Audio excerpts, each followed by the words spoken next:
Hola, buenas tardes. Buenas tardes. Nuestro invitado a la tertulia de esta noche es Jaime Mairata Laviña, licenciado en Derecho por la Universidad Complutense de Madrid,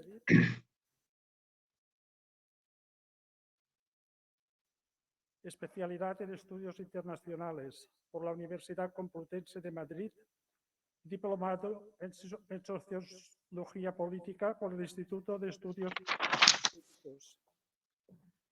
Abogado en ejercicio, profesor asociado de Derecho Mercantil de la Facultad de Derecho de la Universidad Complutense de Madrid.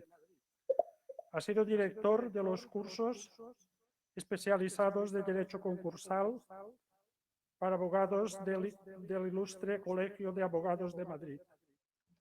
Autor de numerosas publicaciones sobre Derecho Mercantil, Derecho Financiero y especialmente sobre concursal y sobre arbitraje. La llamada segunda oportunidad es el tema que abrirá la tertulia de esta tarde. Jaime, cuando quieras.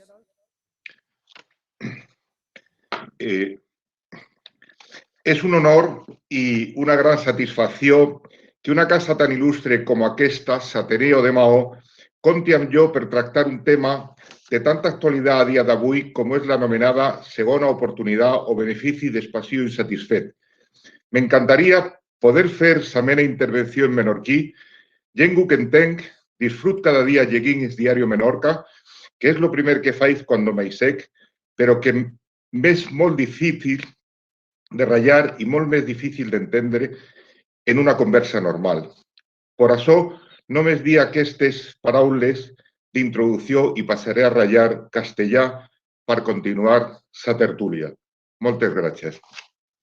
En primer lugar, quería agradecer al Ateneo la invitación, a su presidenta la amabilidad en tenerme con todos vosotros y a mi querido amigo Toni Olives porque ha sido un auténtico perseguidor para que pudiéramos hacer esta tertulia que veía difícil en pandemia y que me hubiera encantado hacer en directo en una casa tan bonita como el Ateneo, pero que me ha sido imposible por un sentido de la responsabilidad, por la cantidad de requisitos que hay que tener y llevo sin ir a Menorca desde el mes de diciembre, cuando llevo 25 años yendo cada mes, ¿no? Una isla maravillosa en la que me siento tremendamente implicado, en que empecé a actuar hace muchos años en el segundo foro de la Isla del Rey y que me encanta vivirla en cada momento. Muchas gracias, repito, por esta oportunidad que voy a compartir en pantalla con mi compañero de despacho, amigo y profesor también de Derecho Mercantil en la Universidad Complutense, Francisco Roldán Santías. El motivo de estar los dos es por intentar, en la medida posible, hacer más entretenida una materia que no es fácil por lo arduo que supone. Es difícil hablar de la segunda oportunidad sin incurrir en tecnicismos y es lo que de alguna manera vamos a intentar. Bien, si Edu me pone la presentación, intentaré ir siguiéndola. La llamada segunda oportunidad es consecuencia, estos son los temas que vamos a tratar, pero es consecuencia de un principio que existe en nuestro derecho, que es el principio de responsabilidad patrimonial universal. Este principio es, más o menos, la idea de lo que significa es que agotados los bienes siguen las deudas. Quiere decir, si una persona que debe dinero a un tercero o a varios terceros le embargan, le ejecutan o le liquidan en un concurso de acreedores todos sus bienes, todos sus derechos, excepto los inembargables, ese tercero sigue debiendo dinero. De forma que si dentro de 5 años le toca la lotería, el acreedor puede dirigirse contra la cuenta corriente donde haya hecho el ingreso de la lotería. Pero si estamos en Menorca, si ese deudor se mete a payés porque era la ilusión de su vida, ha fracasado en otra actividad, se mete a payés y le está yendo bien la explotación, cosa que casi sería milagroso, pero bueno, puede, pues se le podría embargar por parte del acreedor esos productos, esos resultados de la explotación, su coche, su tractor, es decir, podría haber hay una responsabilidad patrimonial universal del artículo 1911 del Código Civil que se refiere a todos los bienes presentes y futuros. ¿Qué es lo que ocurre a un deudor ante un incumplimiento por su parte? Es decir, no puede pagar o no quiere pagar. Pues que se le ejecuta. Cualquier persona que se le dé dinero va al abogado y dice, este no me paga, y el abogado le ejecuta. ¿Qué puede hacer? ¿Cómo es la ejecución? La ejecución puede ser singular, que son los embargos ante un deudor solvente, en principio, es decir, es un deudor que tiene más activos, o que tiene más liquidez que lo que representan las deudas que tiene. Y entonces los acreedores van contra ese deudor y uno le embarga el piso, otro le embarga el coche, otro le embarga la cuenta corriente, pero en definitiva todos pueden repartirse, digamos, los bienes de ese deudor porque tiene bienes suficientes para pagar las deudas. Esa es la ejecución singular. Y la ejecución es universal cuando el deudor es insolvente, entendiendo por insolvente el que no tiene posibilidad de pagar a todos los acreedores. ¿Qué es lo que ocurriría en ese caso?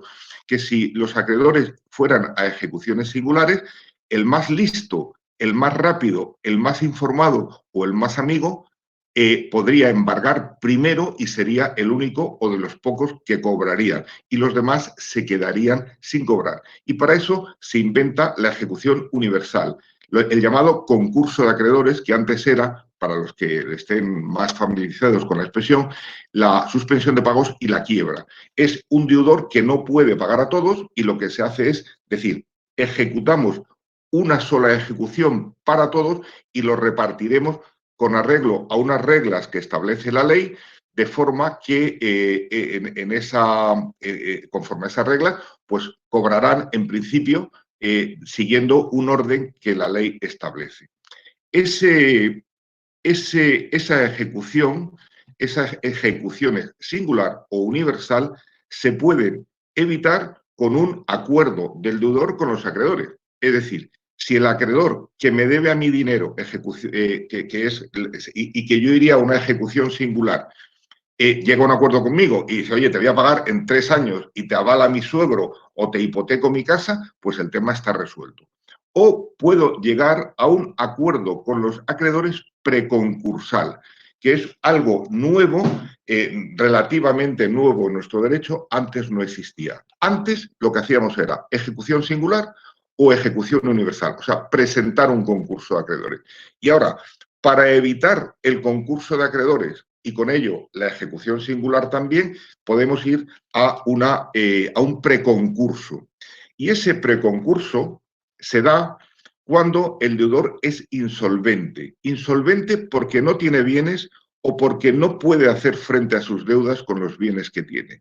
Esa insolvencia puede ser actual, el deudor ya es insolvente, o puede ser inminente. El deudor prevé que va a ser insolvente cuando tenga que pagar las deudas.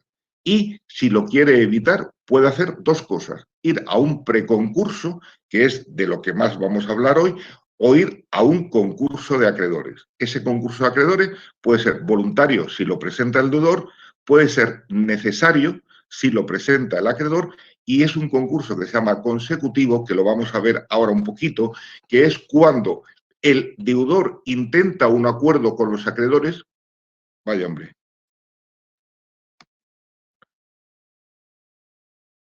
Vaya hombre.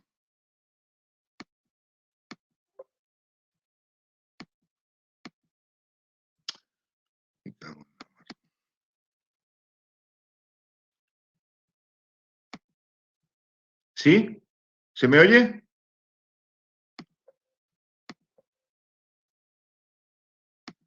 ¿Se me oye? ¿Se me oye? Perdón. Fran, ¿se me oye? Sí, vale, perdón, es que se me había ido la pantalla. Puede en definitiva, a un concurso o a un preconcurso. Entonces,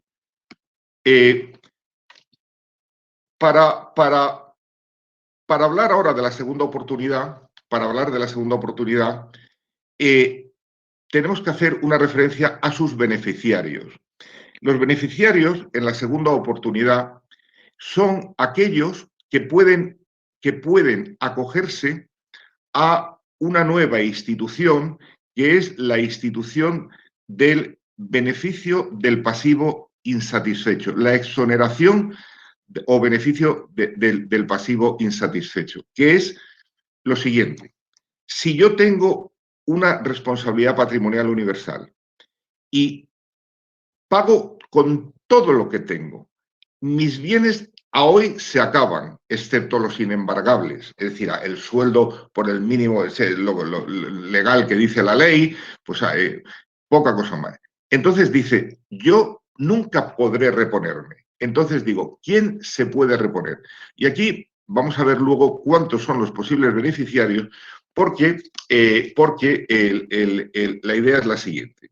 Si agotado todos los bienes siguen las deudas, se produce una desincentivación de la persona afectada. Y la respuesta es o la picaresca o la legal. ¿Qué es la picaresca? Pues trabajar en B, la economía sumergida. Y entonces dices, no me pueden embargar, no me pueden ejecutar mis bienes. La picaresca es actuar a través de fiduciarios. Aparece un primo mío o aparece un hijo mío. O la picaresca es actuar a través de sociedades para yo seguir trabajando como administrador de una sociedad, pero a la que cobra la sociedad y no yo. Hay sistemas para evitarlo, pero se podría hacer eso. O la legal, que es pedir al juez que me exonere del pasivo insatisfecho. Es lo que aquí llamo el BEPI. Entonces, este BEPI es un tema sensible. El BEPI es lo que se llamaba la segunda oportunidad. La segunda oportunidad no existía en España, se inicia tímidamente en el 2013, se regula un poquito mejor en el 2015 y se ha ido regulando desde entonces para, en definitiva, evitar primero posibles abusos y evitar que haya acreedores frustrados. Y me explico. La ley dice, si yo te protejo a ti, deudor, que no tienes, pero que sigues debiendo, y te exonero lo que debes, y mañana te toca la lotería, el acreedor que no ha cobrado es un acreedor frustrado. Es un acreedor que dice, esto no hay derecho, ya tiene más dinero que yo y me sigue debiendo un dinero, y para evitarlo hay que buscar las garantías, hay que buscar que eso no sea un coladero, por así decirlo. Y esto es la ley de segunda oportunidad o la exoneración o beneficio del pasivo insatisfecho. ¿Qué dice la ley para que se pueda obtener el beneficio del pasivo insatisfecho? Pues primero, que los deudores tienen que ser personas físicas de buena fe y establece cuándo se es de buena fe, que no haya sido condenado por sentencias firmes por delitos económicos, que no haya tenido un concurso en el que se haya declarado culpable. Es decir, si el deudor, persona física, ojo, no persona jurídica, es de buena fe, puede acudir y puede solicitar al juez ese beneficio del pasivo insatisfecho, es decir, esa segunda oportunidad. ¿Qué es la segunda oportunidad? ¿Qué es el beneficio del pasivo insatisfecho? El empezar de cero, empezar una nueva actividad sin deber nada por la actividad antigua. Y entonces, esta segunda oportunidad se requiere o bien, pongo aquí arriba, un AEP previo, un acuerdo extrajudicial de pagos, que es un acuerdo que se hace ante el juez, pero no con el juez, por eso se llama extrajudicial, sino que de alguna manera al final puede intervenir un juez. Ese acuerdo extrajudicial de pagos es un acuerdo en el que se solicita, no voy a ser tedioso, se solicita la manera que establece la ley al notario, al registrador mercantil, a las cámaras de comercio, se solicita el nombramiento de un mediador concursal, se nombra un mediador concursal, que se llama así en la ley, que dice al juez que ha habido este nombramiento, y ese mediador concursal intenta llegar a un acuerdo con los acreedores. Si llega a un acuerdo con los acreedores, no pasa nada. El acuerdo es como si un solo acreedor llega a un acuerdo con su deudor, pues se cumple el acuerdo. Es decir, lo que pasa es que en el acuerdo de extrajudicial de pagos es con varios acreedores. Si se llega a ese acuerdo, no hay problema. Y ese acuerdo exige el pago del 100% de los créditos contra la masa y los concursales privilegiados. Es decir, exige que si ha habido un concurso de acreedores, los créditos de derecho público, los créditos hipotecarios, etcétera, se hayan pagado y en las condiciones que establece la ley. Hay veces que eso exige que se paguen todos los créditos privilegiados y también el 25% de los créditos ordinarios. Es decir, y lo que se consigue con eso, sí, es una exoneración, repito, de esa responsabilidad.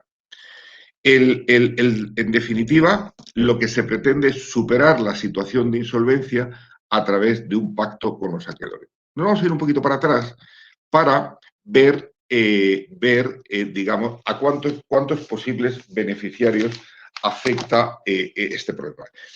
Las encuestas que yo tengo, se ve un poquito, porque no he podido comprimirlo más, pero lo digo. En el último trimestre del 2020, a pesar de que hay una moratoria, o sea, si no hubiera habido más, en este momento no se pueden tramitar concursos de acreedores, ha habido 2.500 concursos en números redondos en España, de los cuales personas físicas, que son los que pueden ir a un acuerdo, a una exoneración del pasivo insatisfecho, personas físicas ha sido la mitad.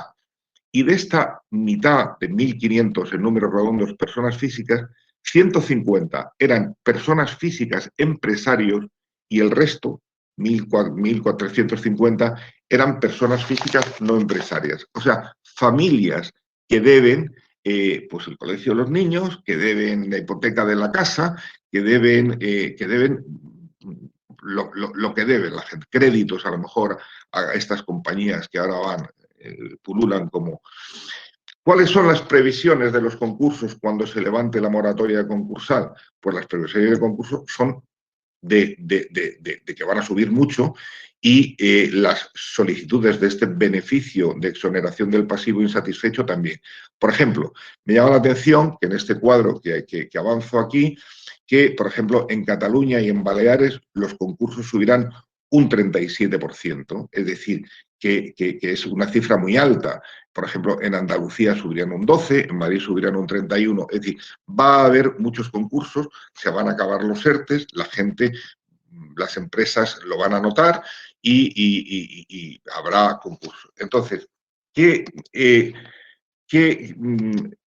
¿cómo va a afectar esto a los acuerdos extrajudiciales de pago que me preguntaban esta mañana? Pues, por ejemplo, en el 2019, que son los últimos datos que tengo, porque no es fácil conseguirlo, hubo 25 solicitudes de un acuerdo extrajudicial de pagos, que era ese elemento preconcursal que he hablado, realizadas por personas jurídicas, y 5.313 realizadas por personas físicas. Por personas jurídicas no, por personas jurídicas, quiero decir, por personas físicas empresarios. El cuadro lo publican mal y pone personas jurídicas, son personas físicas empresarios, y 5.000 de personas físicas no empresarios. De ellos, por ejemplo, en la comunidad de Baleares ha habido 91 solicitudes, no se distingue si son empresarios o no, que representa un 2% de las solicitudes que ha habido en España, en toda este es el cuadro. Bien, ¿cuál es la diferencia de la persona física y la persona jurídica? Pues la persona jurídica, o sea, la sociedad limitada, la sociedad anónima, por así decirlo, fundamentalmente, cuando llega a una situación de insolvencia y no llega a un convenio con sus acreedores dentro del concurso de acreedores, lo que se produce es su extinción. Es decir, se muere la persona jurídica. Y esa persona jurídica que esté inscrita en el registro mercantil y en algún otro registro, a lo mejor, se cancela esa inscripción y la persona jurídica deja de extinguir. Luego, al morirse, al enterrarse, porque se cancelan los registros, no cabe que le toque la lotería, entre comillas, o que tenga una nueva actividad. El que quiera utilizar una sociedad para un negocio, tendrá que crear una nueva sociedad, pero no cabe utilizar la sociedad extinguida. En cambio, en la persona física hay la responsabilidad del artículo 1911 a que he hecho referencia, la responsabilidad patrimonial universal. Y esa solicitud, esa responsabilidad puede derivarse de un concurso en el que haya producido una liquidación y que o que exista una masa, unos bienes insuficientes, o puede ser por no haber llegado a un acuerdo extrajudicial de pagos, esa institución preconcursal a que he hecho referencia, o porque se ha anulado o se ha incumplido ese acuerdo extrajudicial de pagos y da lugar a lo que he llamado antes el concurso consecutivo. Después de ese concurso consecutivo, el juez al deudor de buena fe que cumpla los requisitos que establece la ley le podría decir, usted ya no tiene que pagar nada. Entonces, la idea, y por resumir y no hacerme muy pesado, sería, personas jurídicas tienen su propio camino, por así decirlo, y no hay beneficio del pasivo insatisfecho porque se muere, no tiene futuro porque se entierra con la cancelación al registro.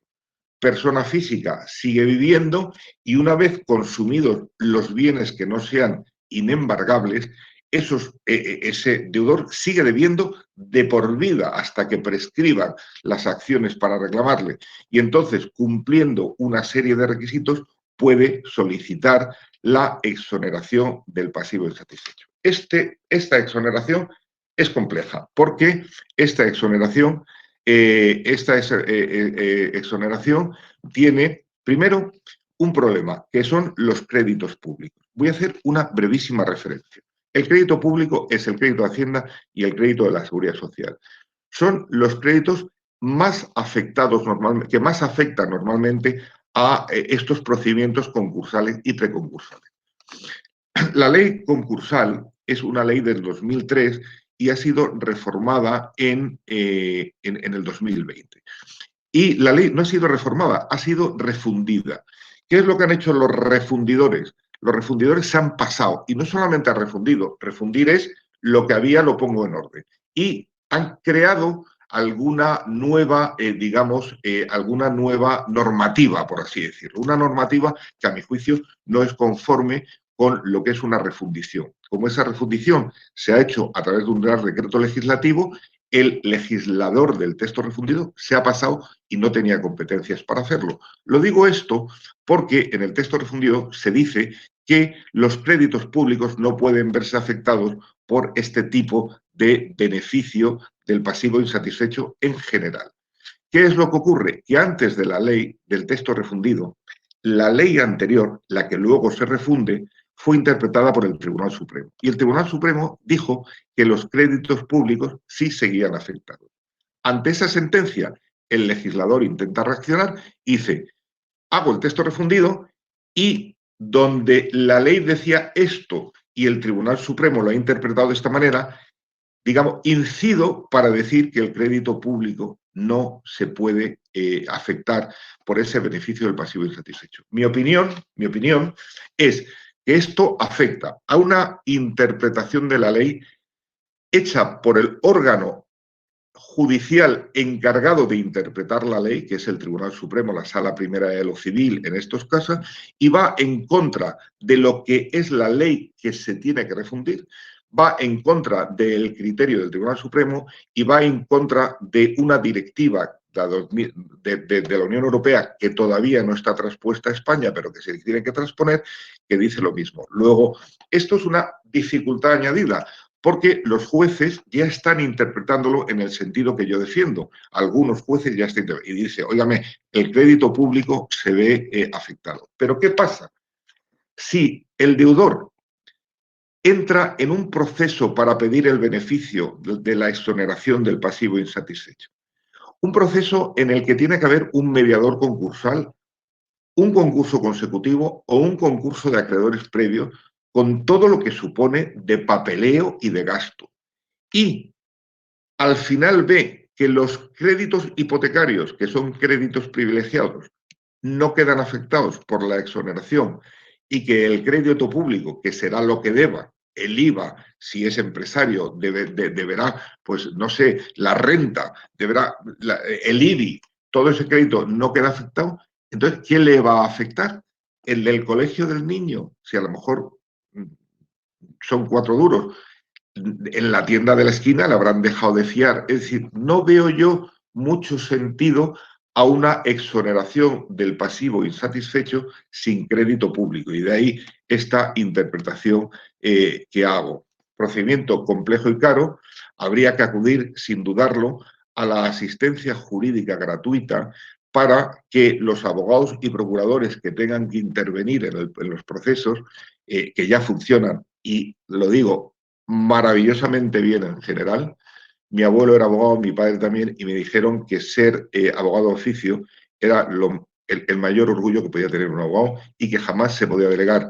Yo acabé la carrera con 21 años, tengo 68 y sigo voluntariamente en el turno de oficio para prestar esa asistencia jurídica a la gente que lo necesita, porque me parece que es lo que tenemos que hacer. Pero, evidentemente, esa asistencia jurídica gratuita, que podría estar mejor retribuida, tiene una necesidad imperiosa de actuación en este tipo de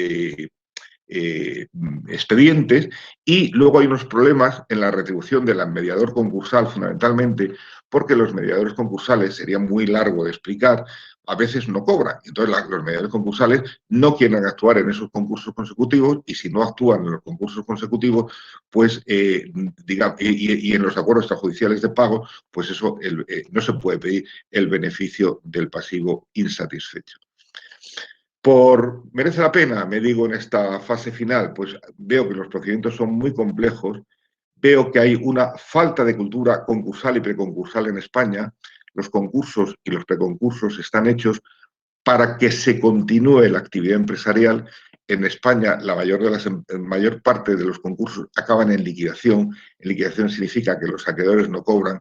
El tema de los deudores que han logrado el BEPI es un tema complejo, por lo que digo, sobre todo si no le afecta al crédito público. Estos son temas que tienen que ir resolviéndose, y yo creo que la ocasión va a ser la transposición de esa directiva.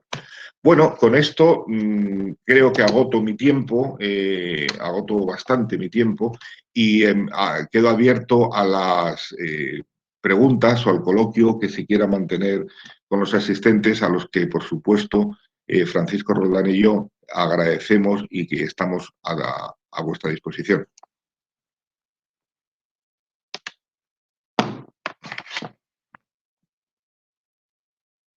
¿Se oye, no? Sí, ahora veo que... Sí, yo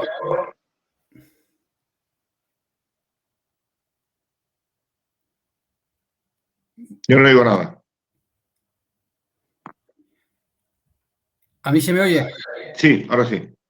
Claro, bueno, yo, buenas noches. Yo, como dice Jaime, soy compañero suyo, soy abogado, trabajo con él en su despacho. Y bueno, aprovecho que estoy aquí para decir primero que es un honor estar ahí también con vosotros. Y bueno, ya que se abre el coloquio, pues por abrir un poco el debate, me gustaría dar una opinión sobre algo de lo que has explicado, Jaime, y también conocer la tuya sobre este asunto. Bueno, tú has explicado con detalle y muy claramente que tenemos esta historia nueva, esta novedad legal de permitir al deudor que no puede pagar, pues que de alguna forma se libere de esa deuda, que no siga toda su vida pendiente de una deuda que no puede pagar. Bueno, pues hablas de un procedimiento lento, caro, etcétera, ¿no? Yo creo que básicamente, como bien has explicado, si tú quieres que la ley y el juez, aplicando la ley, te perdonen lo que debes, es decir, oiga, no me da para más, quiero que me perdonen la deuda, la ley te dice, como tú bien has resumido, es primero vete a un acuerdo, a un intento de acuerdo extrajudicial de pagos, luego, si fracasas ahí, vete a un concurso de acreedores, y si en ese concurso de acreedores no consigues cerrar un acuerdo con tus acreedores, al final, pues después de haber fracasado en el acuerdo extrajudicial de pagos y después de haber fracasado también en el concurso tratando de lograr un acuerdo, ahí ya te vamos a permitir la posibilidad de que pidas que te perdonen la deuda. Esto es resumidamente lo que tú has explicado. Y hablas efectivamente de un procedimiento de Ricardo. Voy a lo que yo, a dar una opinión sobre algo con lo que yo creo que no es, con lo que creo que es un error y con lo que yo no estoy de acuerdo, y es a la necesidad de pasar antes del concurso por el acuerdo extrajudicial de pago en todos los supuestos, salvo que estés dispuesto a pagar el 25% de tus créditos ordinarios. Voy a tratar de explicarlo de una forma sencilla. Yo creo que para que te perdonen la deuda, parte de tu deuda, para el BEPI, para el beneficio para la condonación del pasivo insatisfecho, sí que hay que pasar por un concurso, porque al final, si no, se prestaría mucho al fraude. Tiene que ser un juez que valore y diga, usted efectivamente reúne todos los requisitos, tiene usted buena fe, no puede pagar, ha hecho todo lo posible, etcétera. Pero en mi opinión, creo que es un error el exigir pasar antes del concurso por un acuerdo extrajudicial de pagos, porque muchas veces el deudor ya sabe que no va a llegar a ningún acuerdo con sus acreedores.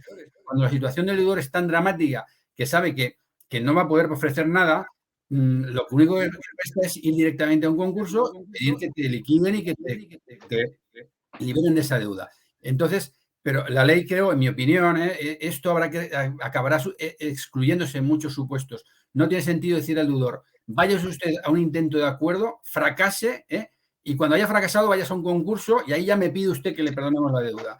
Creo que no tiene sentido a quien sabe que no puede proponer un acuerdo porque está en la más absoluta de ruinas, exigirle pasar antes del concurso, que ahí sí que entiendo que eso es ineludible porque tiene que haber un juez que vea la situación y se pronuncie al respecto, pero a ese que sabe que de ninguna forma va a poder llegar a ningún acuerdo, hacerle pasar por este trámite con el coste, con el tiempo, etcétera, para decir, voy a fracasar previamente porque me lo exige la ley, voy directamente al fracaso y luego ya para poder ir luego en concurso a que me perdonen la deuda. Creo que esto se acabará reformando y creo que no tiene sentido. Y ya acabo con esto. Leí una sentencia hace poco de un juez que le decía a un deudor, oiga, usted no ha intentado el acuerdo extrajudicial de pagos, porque sí, ha hecho un paripé, ha hecho usted una pantomima, ha venido aquí a pedir a todos los acreedores que le perdonen el 99% de la deuda para cumplir el trámite rápido, para que le digan que no y luego ya venir al concurso a que yo le diga que está usted liberado de su deuda. Esto es una farsa y usted no ha pasado por el trámite adecuadamente. Esto creo que es el resultado de la errónea regulación de este procedimiento.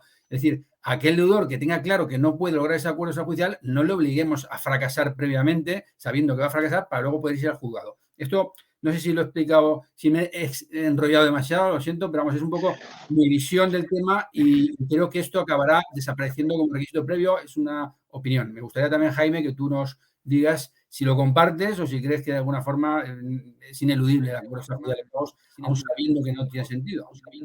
Sí, yo creo que la complejidad que tenemos en el procedimiento es absurda, es decir, no tiene ningún sentido. No tiene ningún sentido porque esto está presentado, es decir, esto es ir como un cañón a cazar tortolas, ¿no? Aprovechando que está mi querido amigo José María Villalonga escuchando, pues no tienes que llevar un cañón para cazar tórtolas, ¿no? Entonces, yo creo que la transposición de la directiva va a ser una ocasión importante para reformar esto, hacerlo más sencillo sin perder esas garantías. El problema es que hay que ser imaginativo para lograr un procedimiento que no frustre al acreedor más de lo que se va a quedar con la concesión de ese beneficio, ¿no? Yo diría también que estamos en un problema social. Estamos en un problema social porque normalmente este tipo de asuntos que son complejos, que son casi, son complejos, es un asunto que requiere una especialización y que requiere mucho papeleo, pues claro, meter un asunto tan grande para un tema tan pequeño que es deudor persona física. Hemos visto que de los 5.000 expedientes eran mínimos los expedientes de personas físicas no empresarias.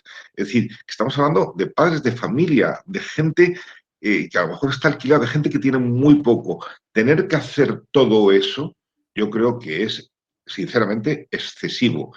Y si te toca hacerlo en un despacho, es muy duro de hacer porque exige un trabajo grande para un resultado, digamos, económicamente pequeño, aunque sociológicamente sea muy importante y humanamente sea muy importante.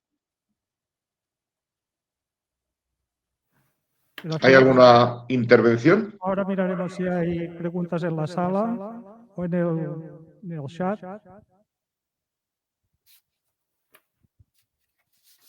Yo tengo la sensación de que, tal como lo cuenta esta ley, es papel mojado. A muchos pequeños empresarios no va a servirles de nada. Luego tengo una pregunta que creo que sé la contestación, pero quiero que me lo confirmen. Si tu único acreedor es la administración, ¿se puede pedir que se condene y se quite esta deuda? Vamos a ver, la ejecución universal que he hablado antes se diferencia de la singular en que requiere una pluralidad de acreedores. Es decir, no puedes ir a un concurso de acreedores si no hay una pluralidad de acreedores. ¿De acuerdo? De forma que, por ejemplo, si yo tuviera que hacer un concurso, digo como abogado, y tuviera que hacer un concurso de alguien que solo tuviera un acreedor, lo que diría es, vete a la papelería y a la farmacia y déjales a deber porque ya tenemos 3 acreedores.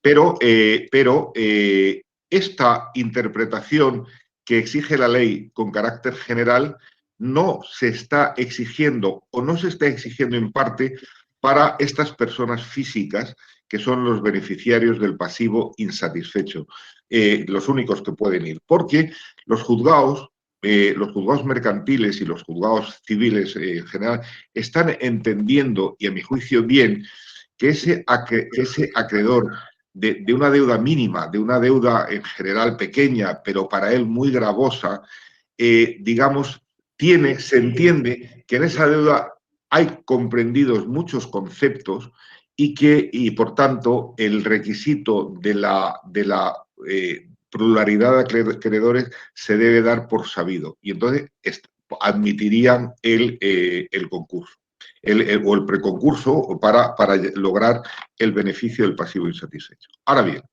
tenemos el problema del crédito público. Entonces, en el crédito público, dice la ley refundida, saltándose la interpretación del Tribunal Supremo, saltándose las recomendaciones de la Unión Europea y saltándose lo dispuesto en la directiva a que he hecho mención, dice la ley que los créditos públicos se regirán por la propia normativa. Es decir, esta normativa del beneficio del pasivo insatisfecho no les afecta, dice el texto refundido. Con lo cual, dice la ley, sigue diciendo, los fraccionamientos y los aplazamientos del crédito público se regirán por su respectiva normativa. ¿Cuál es la respectiva normativa? Pues los textos correspondientes de la Seguridad Social y los textos correspondientes de la Hacienda Pública. De forma que, ¿qué es lo que diría? Hay que ir a un acuerdo con el crédito público o intentarlo. El crédito público es para decir, yo no puedo llegar a un acuerdo por la vía mercantil, por así decirlo, por la vía concursal o preconcursal, sino que te tienes que ir por la ventanilla mía en la que te daré el fraccionamiento o el aplazamiento que seguramente ya tengas intentado. Entonces, esto hay que resolverlo, porque es que yo creo, y es lo primero que he dicho, que pienso que la mayor parte de la gente que se vaya a acoger al beneficio del pasivo insatisfecho es gente que lo que debe de verdad es Hacienda o es a la Seguridad Social y deberá también, pues no sé, por la hipoteca o los alquileres, pero generalmente lo más importante serán créditos públicos. Entonces, esto lo tienen que resolver, porque como está regulado, o sea, me refiero, el que yo sea un abogado que diga, esto es lo que yo interpreto, y que Fran coincida o no conmigo, no significa que luego el juez me vaya a hacer caso. Y entonces yo a ese cliente que me entra y le digo, oye, te lo voy a luchar, lucho con una enorme inseguridad jurídica y a lo mejor el juzgado número 1 dice una cosa y el 2 de otra ciudad dice otra. Eso no se puede sostener. Es una inseguridad jurídica que el legislador tiene que resolver. El Tribunal Supremo ya lo ha resuelto, pero como hay una ley posterior, que repito, se excede, pero ahí está, entramos en ese... Ya los jueces están resolviendo conforme a lo que yo digo, pero crea una inseguridad.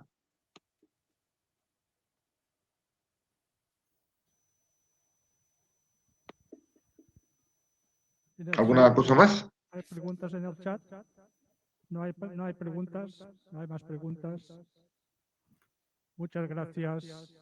Siento lo arduo del tema, he intentado ser lo más cercano posible, para no ser demasiado técnico, pero esta es un poco la idea, ¿no? De la problemática, sobre todo, que existe.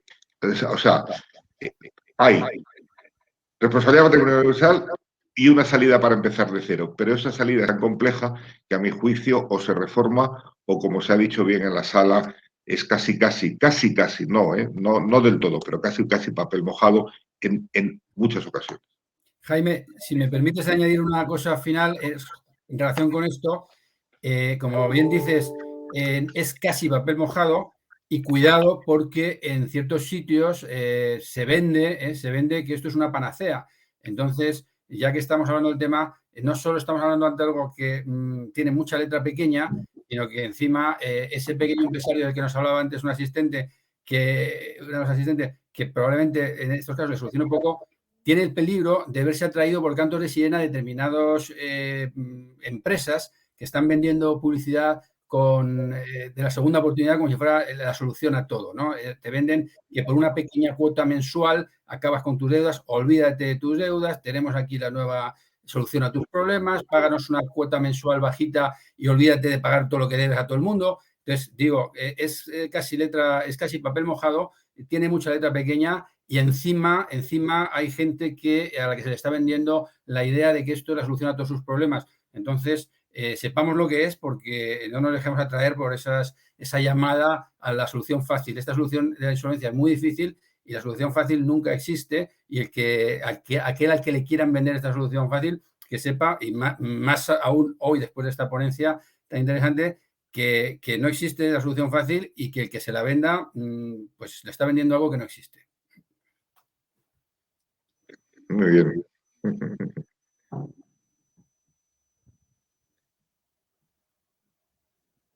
Tony. Buenas tardes, Jaime. Soy José María. Sí. ¿Qué tal? Bueno, a ver, no me queda del todo claro, bueno, o sí me queda claro, la diferencia de la acción judicial sobre, o la manera de actuar respecto a personas jurídica o física.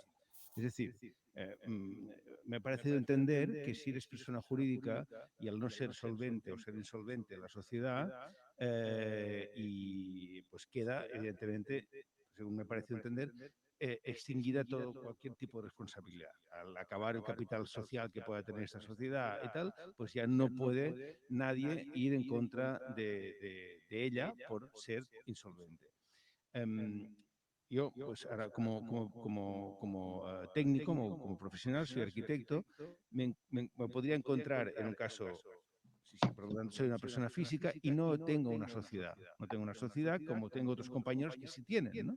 Entonces, en el caso de que a mí me fuera mal, que hubiera un problema complicado y tal, yo pues tendría que afrontar con todos mis bienes a este hecho concursal o como lo llaméis.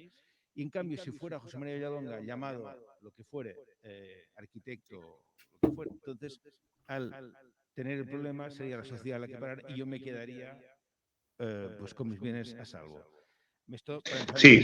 Si es así, me parece injusto. Totalmente Sí. injusto, me parece. Vamos a ver, No es así. José, lo que planteas es así, pero con matizaciones, como todo el derecho tiene matizaciones. Mirad, si el tema es así, repito, pero voy a matizar. Mira, una persona jurídica es una sociedad. Si un arquitecto hace una sociedad profesional para con sus compañeros o él solo, digamos, ejercer su actividad, aparte de los problemas fiscales que le pueda dar si es solo, pero eso es aparte, lo cierto es que esa sociedad, si llega a no poder pagar, pues esa sociedad va a extinguirse, va a liquidarse y cuando no quede nada, esa sociedad muere y se le entierra. Pero, ¿qué es nada?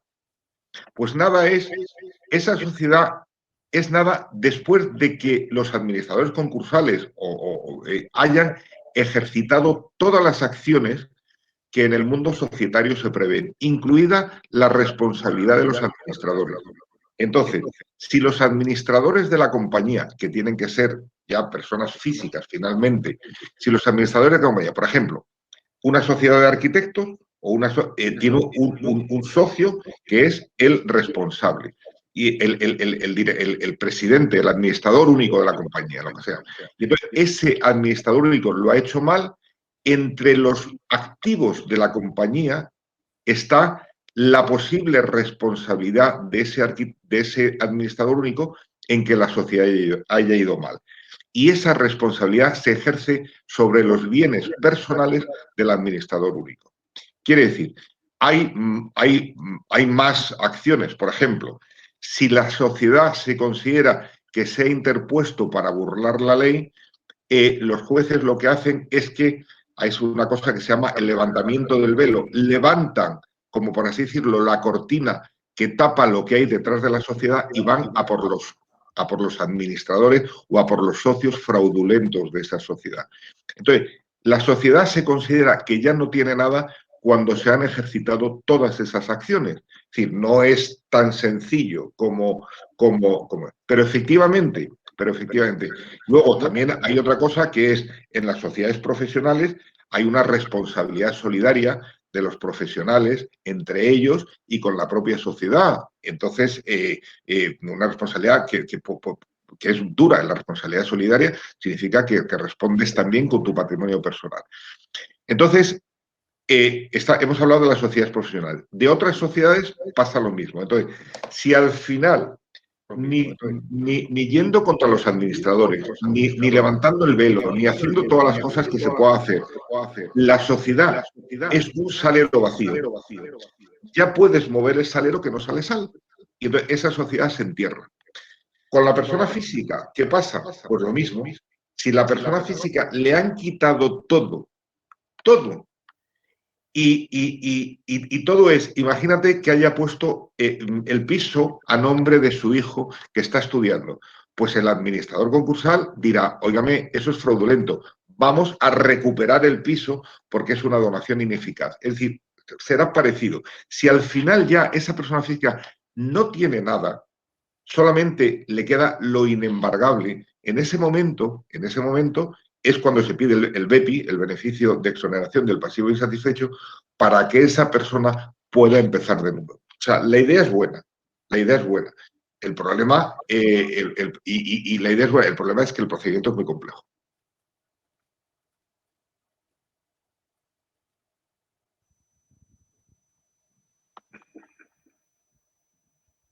Entonces entiendo que al final la persona jurídica se vuelve en física en el momento que se exprime toda la naranja, digamos, ¿no? Se puede, claro, se puede. Es como si fuera, Pero entramos en un melón. A efectos prácticos, Sí. te conviertes en persona. O sea, al final, cuando se termina la sociedad. Bueno, no, pero no siempre. Imagínate una persona jurídica imagínate una persona jurídica, yo que sé, que transporta una mercancía en barco, el barco está asegurado y de repente el barco se hunde y la compañía de seguros quiebra. Y dice, ese administrador no va a ser responsable de la persona jurídica porque ha hecho todo bien. Ha contratado un flete, ha contratado un seguro y ha tenido más suerte de que el barco se hunda, etc. ¿Es responsable el administrador? Pues no, pues el administrador sigue viviendo con su patrimonio, pero la persona jurídica se extingue cuando no tenga más, ¿me entiendes? Es decir, entramos en una casuística muy grande y muy compleja, pero vale un poco lo dicho. No, hablaba de despachos profesionales en general. Es decir, que el despacho profesional puedes tener el despacho, el coche, la nevera, las mesas de. En el caso de un arquitecto, de un ingeniero, da igual, ¿no? Sí, de un abogado. Un abogado. Al extinguirse todo eso, luego van a por tu casa de ferrerías, por decir algo, ¿no? Hombre, lo que tienen las sociedades profesionales en general, es que por actuaciones profesionales hay unos seguros de responsabilidad civil que todo el mundo debe tener y eso facilita mucho el que no se llegue a esa situación. Perfecto. Entendido. Magnífico. Esperaba llegar. Muchas gracias. Muchas gracias por esta información que nos habéis dado y este rato que nos habéis hecho pasar. y a ver si nos vemos pronto por Menorca. No tardes tanto en venir, hombre. Estoy deseando. Me hubiera encantado estar allí con vosotros, sinceramente. Y hubiera invitado a Fran que viniera a mi casa a disfrutar. Gracias.